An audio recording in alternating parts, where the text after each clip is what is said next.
See, this is why I want to see a stock class so bad, okay? Mm-hmm. Is because, like, I've talked to MotoGP guys, and they're going, dude, I've talked to World Superbike guys that are like, if you don't have the Motor A package and you have the Moto 3 package, there's no way in hell you're going to be anywhere close to the top 10.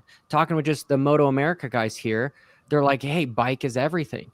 And yeah, I do know that dirt bikes is a little bit different because you have these constant variables with, hey, there's this line that's changing, there's a hole over here. Like there's constant variables when it comes to dirt bikes.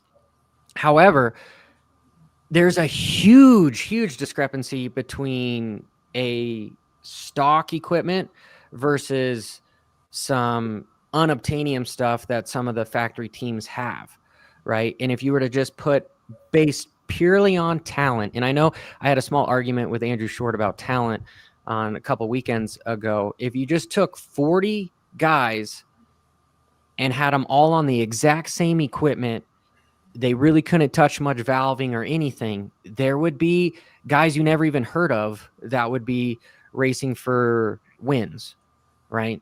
And It's Chris, like I don't know, maybe because I might be a biased mofo, your opinion, your honest opinion on, let's say you would take the top 100 pro cards here in the country and you put everybody on stock equipment, how would it shape up? Yeah, I think you might have some guys who are typically in the back or mid pack. I think you might have some guys that are closer to the front, and then vice versa. I think a lot of times these factory riders and factory riders from little bikes, 80s and so forth. They're so used to factory equipment and having all this access to resources, and they can go test whenever they want and all that. You put them on a stock bike and who knows what will happen. I'm not saying that they won't still do great, but it's an anomaly. And I think you will definitely have some closer racing. You'll have some guys up there that typically maybe not be up there just because, hey, that's what they've ridden their whole life, is just stock bikes with maybe some suspension and so forth. But I got one better. I think we bring two-stroke class back. Amen. Dude, that's 100%. Just old tech though, man. Like those, okay. But it's the same for everybody. It's the same for everybody. You look back in the two-stroke days, right? Early Supercross days or at least even the late 2000 or early 2000s, sorry, like McGrath, Wyndham, all those guys on two strokes, Pastrana. Was there as many injuries? Was there as many big injuries? I don't think so. Nope. They're not able to do these massive quads and these big rhythms and stuff like that. So I'm a fan. Have a two-stroke class. Let's do that. Yeah. Johnny, it reminds me of the old Kawasaki Race of Champions. Remember, they bring out 10 or 15 bikes exactly identical. Everybody had to ride them. I mean, we have a factory Cowie guy that can't ride a factory bike. So put him on a stock bike and see what he would do. Holy shit.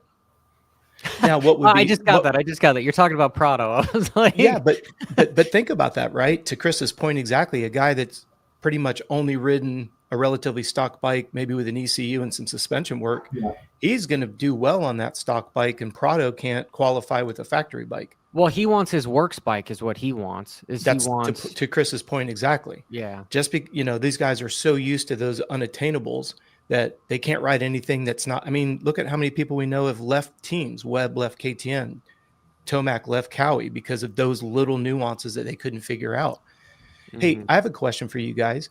What do you think is more unattainable? David Bailey's Works RC500 or Jet's KTM 450 or Honda 450, excuse me? Which one do you think is more exotic? Which one do you think would be more unattainable? Wait. If you took David Bailey's RC500 and you take Jet's 450, which one has more incredible handmade parts? Which bike do you think? I'm almost convinced that Jet's running some trophy truck type shit in his forks, like the telemetry that is constantly changing. Because that shit, I swear to God, it looks soft and then it looks hard and then it just looks like it's rolling over everything. Where you'll have a guy like Tomac on his Star Yamaha come through and it just looks like and you know that shit is damn near top tier too. So I'm, because I came in the era of not really watching Bailey as much, I'm going to say the HRC Honda. I'm going with the Bailey bike because everything back then I feel like was handmade. Yep. One-offs. The gas tank going below the Kickstarter. Remember on that side? Yeah, they just kind of built stuff, what they thought would work. And that was like, I'm not saying that it's factory, everything's more obtainable now for those guys. But I feel like back in the day, like they just. Okay, what bike cost more though? Oh, I don't think you're going to find one more expensive than Bailey's 500. I mean, no, like even accounting for inflation, I would still say that Jet's bike is probably more expensive than Bailey's bike, even if it was works. I would disagree. I would say Bailey's bike.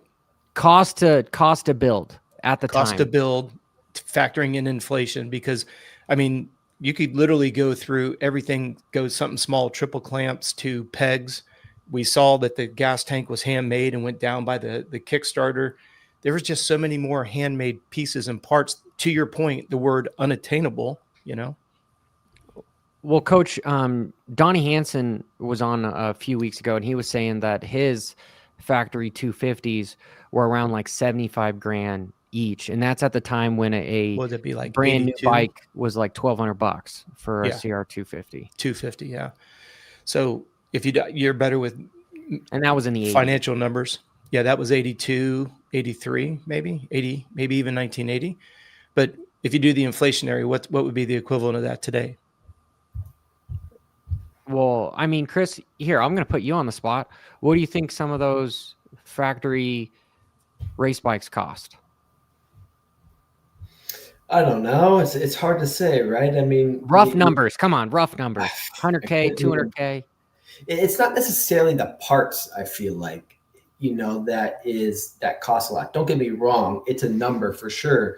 But it's more the behind the scenes stuff that people don't see is all the development stuff that they're doing and machining and stuff like that they just have so much access to and ability and resources to do that,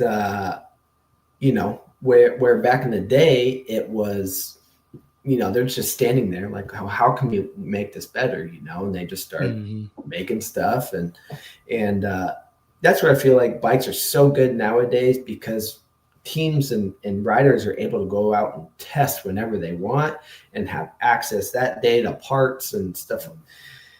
It's just, the research and development side of things nowadays is, I think, far superior than what it used to be back in the day.